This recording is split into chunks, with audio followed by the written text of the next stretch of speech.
Good morning students, welcome back to our Hindi class. बच्चों, last video में हमने chapter 12 पढ़ा था, नीति के दोहे।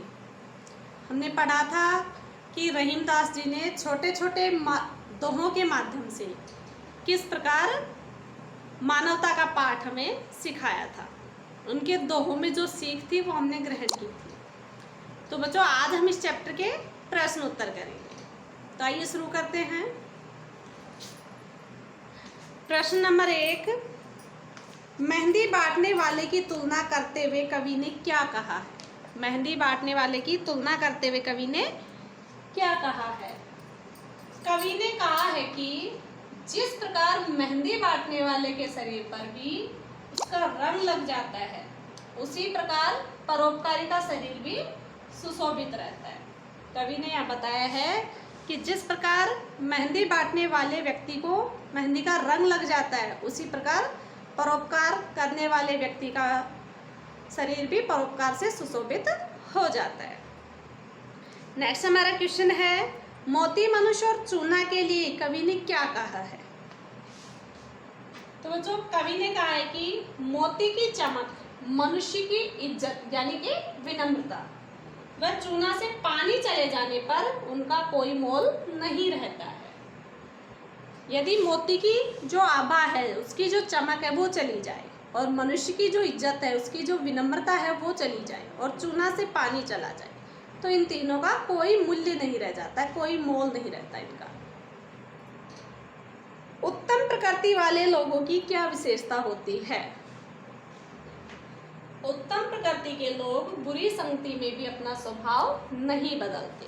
उत्तम प्रकृति मीन्स अच्छे स्वभाव वाले लोग। जो अच्छे स्वभाव वाले लोग होते हैं वो कभी भी अपना स्वभाव नहीं बदलते।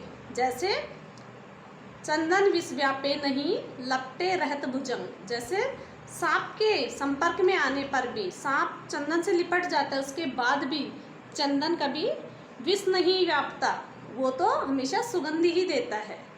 अर्थात बुरी संगति वालों का असर अच्छे स्वभाव वालों के स्वभाव को नहीं बदल सकते।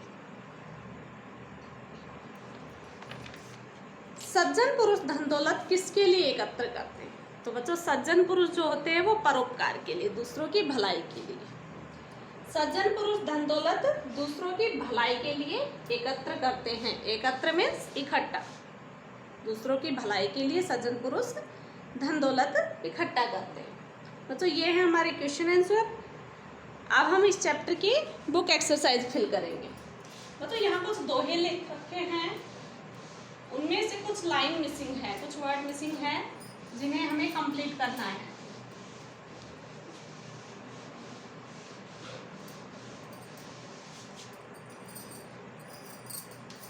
प्रश्न नंबर 3,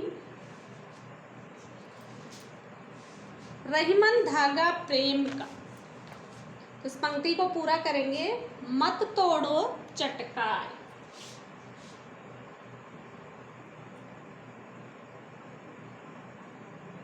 रहीमन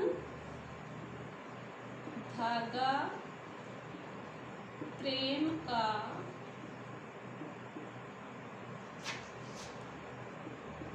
मत तोड़ो चटकाए। झटका देके उसे मत तोड़िए। टूटे पे फिर ना जुड़े। टूटे पे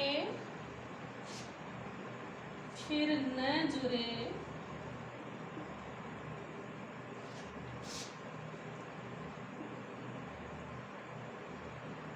जुड़ई गांठ पर जाए।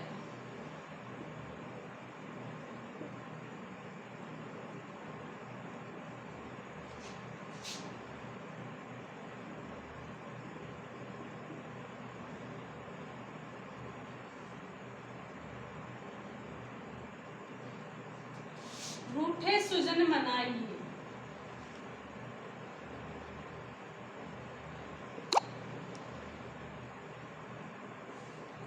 रूठे सुजन मनाइए, जो रूठे सो बार। रहीमन फिर पोइए, टूटे मुक्ता हार।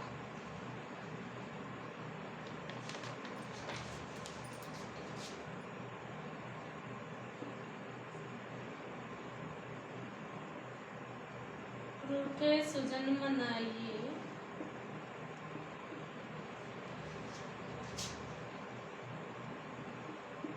जो रूठे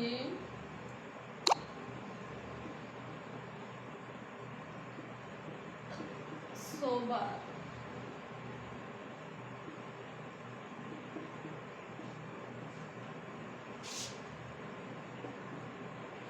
वही मन फिरी फिरी पोइए,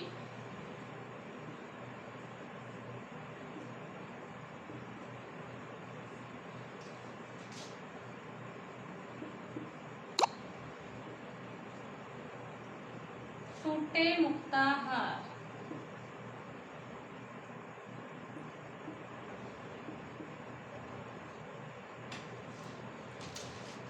ये पंक्तियां हम अपनी बुक में फिल कर लेंगे।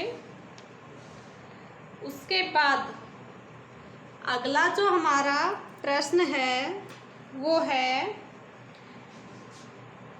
इन शब्दों के अलग अलग अर्थ लिखकर वाक्य बनाइए। तो यहाँ कुछ अनेकार्थी शब्द लिखे गए हैं। जैसे पाठ में पानी के अलग अलग अर्थ आए थे। मोती में पानी का अर्थ था चमक, मनुष्य में उसकी इज्जत, और चून के साथ जल से। पानी का प्रयोग अलग अलग अर्थों में हुआ है। पानी का अर्थ होता है चमक, इज्जत और जल। एक से अधिक अर्थ देने वाले जो शब्द होते हैं उन्हें हम अनेकार्थी शब्द कहते हैं। शब्द एक लेकिन उसके अर्थ अनेक। यहाँ बच्चों फर्स्ट जो शब्द है, पहला जो वर्ण है वो है फल।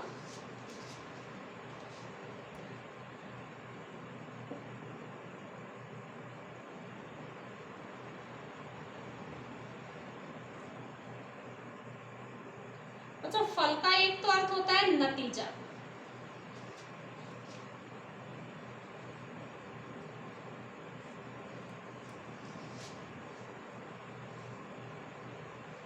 एक फल होता है खाने का फल।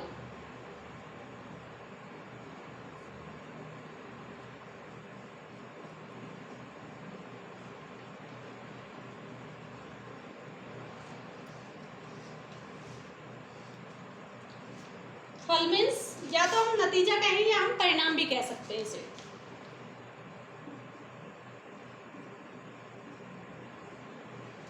परीक्षा का नतीजा आ गया है या परिणाम आ गया है। अब साथ ही साथ इनसे हमें सेंटेंस भी बनाना है जिससे कि इनका अर्थ क्लियर हो जाए।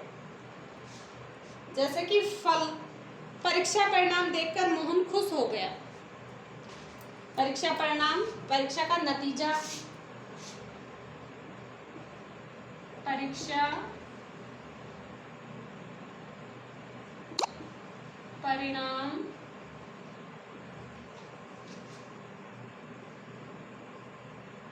देखकर मोहन खुश हो गया।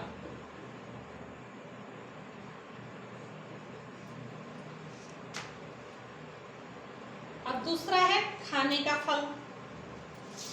तो आपको कौन सा फल पसंद है वो लिख दीजिए।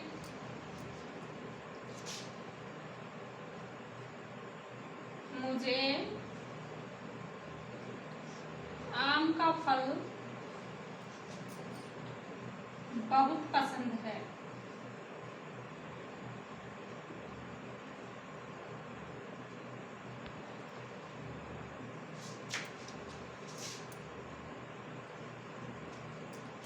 यहाँ दोनों फल के अर्थ अलग अलग है। अनेक अर्थ, फल शब्द एक है लेकिन इनके अर्थ अलग अलग है। फल मीन्स परिणाम या नतीजा और फल मीन्स खाने का फल। सेंटेंस से इनके दोनों के अर्थ अलग अलग क्लियर हो रहे हैं। नेक्स्ट जो हमारा वर्ड है वो है मत। तो बच्चों मत का अर्थ होता है एक तो मना करना, मत, मत मीन्स मना करना, और एक मत का अर्थ होता है मतदान,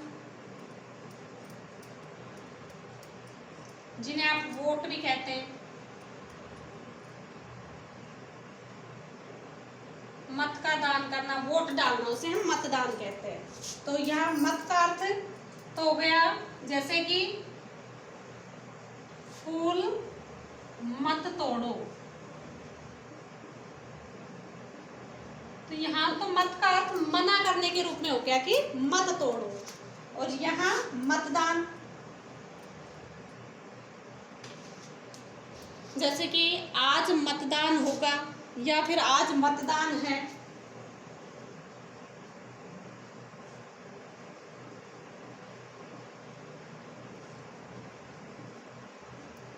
ये इन दोनों के अलग अलग अर्थ हो गए। तो नेक्स्ट जो हमारा वर्ड है वो है हार।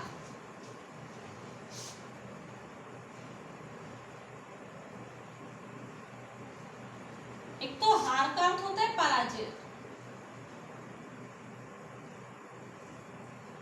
और एक हार का अर्थ होता है गले में पहने जाने वाला आभूषण।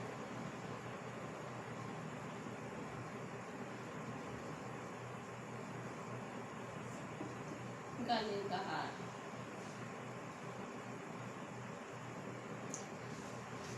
हार जैसे कि पाकिस्तान युद्ध में हार गया।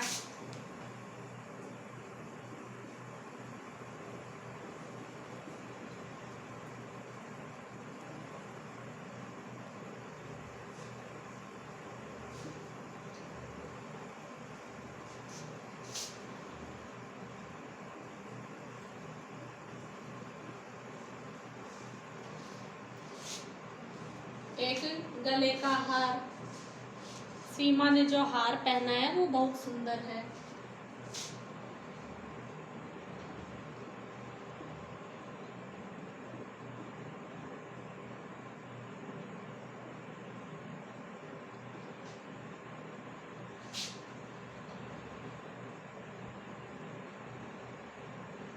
वह बहुत सुंदर है। नेक्स्ट जो हमारा क्वेश्चन है, क्वेश्चन नंबर 3, इसमें बच्चों में समानार्थी शब्द बताने हैं। समानार्थी शब्द तो आप जानते ही हैं, एक जैसे अर्थ देने वाले। अनेकार्थी मीन्स अलग अलग अर्थ देने वाले, जैसे यहाँ हार शब्द के अलग अलग अर्थ हैं, और समानार्थी समान अर्थ देने वाले, एक जैसे अर्थ बताने वाले शब्द। तो यहाँ हमारा फर्स्ट जो वर्ड है वो है नर। नर शब्द के हमें 3 समानार्थी शब्द लिखने हैं।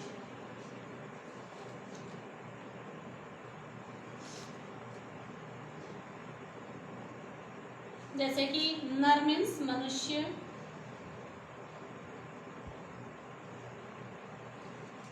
मानव,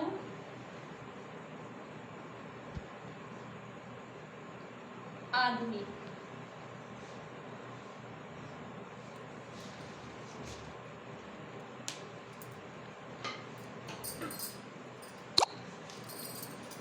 नेक्स्ट है भुजंग। भुजंग कहते हैं सांप को।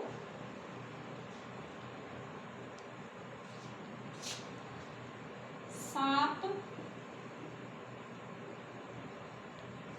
सर्प,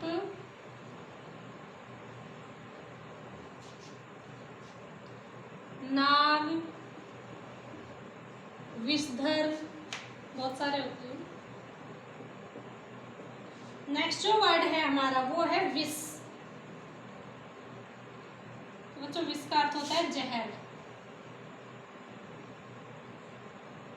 जहर, हलाहल, गरल,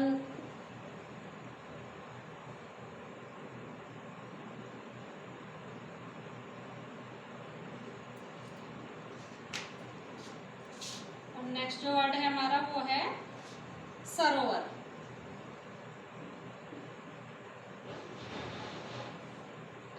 सरोवर मीन्स तालाब।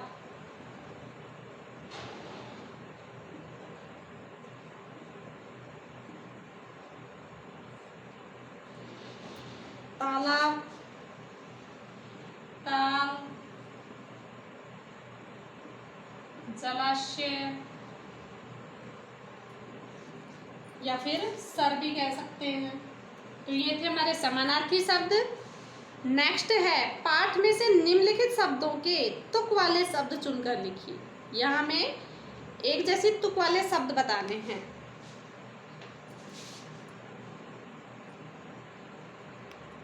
देखो बेटा, फर्स्ट जो हमारा वर्ड है वो है रंग, तो इसका तुकबंदी वाला शब्द हो गया अंग।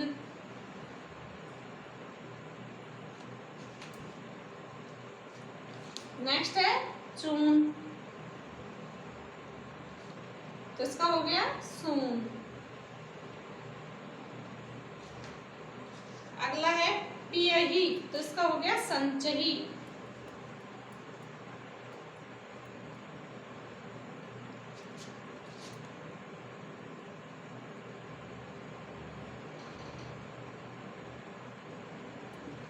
और नेक्स्ट है पान, पान का तुकबंदी हो गया सुजान। बच्चों तुकबंदी समझते हैं आप किसे कहते हैं? एक जैसे मात्रा वाले शब्द पर उसका अंत होना, जैसे रंग, अंग, भंग, सून, चून, है ना। पियही, संचही, इन दोनों में ही की मात्रा ही है, इन दोनों में ए की मात्रा ही है लास्ट में। सुजान, पान, आन, ना, ये होगी तुकबंदी। तो नेक्स्ट जो हमारा क्वेश्चन है वो है मल्टीपल चॉइस क्वेश्चन। जो उत्तर सही हो उसके सामने सही का निशान लगाइए। उपकार करने वाला एक वाक्यांश है जिसके लिए एक शब्द आएगा। इसके लिए उपकृत, कृतज्ञ, उपकारी। तो बच्चों जो उपकार करता है उसे हम उपकारी कहते हैं, तो इसका थर्ड वाला ऑप्शन करेक्ट है। कृतज्ञ होता है उपकार मानने वाला, लेकिन करने वाला जो होता है वो होता है उपकारी। क्वेश्चन नंबर 5 कै पार्ट। कै में बच्चों आ जाएगा थर्ड ऑप्शन हमारा उपकारी।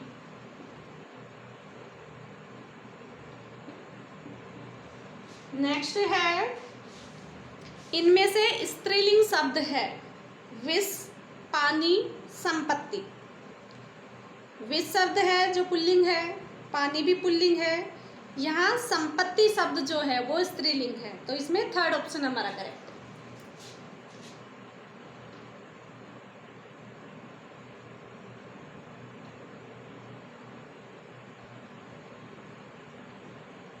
संपत्ति। सरवर पियहीन पान, इसमें पान का अर्थ क्या है? पानी, चबाने वाला पत्ता या ग्रहण करना। तो बच्चों सरवर पिए न पान, यह पान का अर्थ पानी से है कि सरवर अपना पानी स्वयं नहीं पीता। फर्स्ट ऑप्शन हमारा करेक्ट है।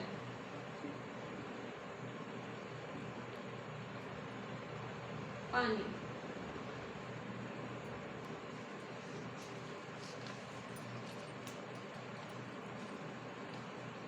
बच्चों उम्मीद करती हूँ आपको ये चैप्टर अच्छे से समझ आ गया हो। ये जो बुक एक्सरसाइज है ये आपको अपनी बुक में नीट एंड क्लीन हैंडराइटिंग में फिल करनी है और क्वेश्चन आंसर अपनी नोटबुक में लिखने हैं। बच्चों साथ ही साथ इन्हें लर्न भी करना है।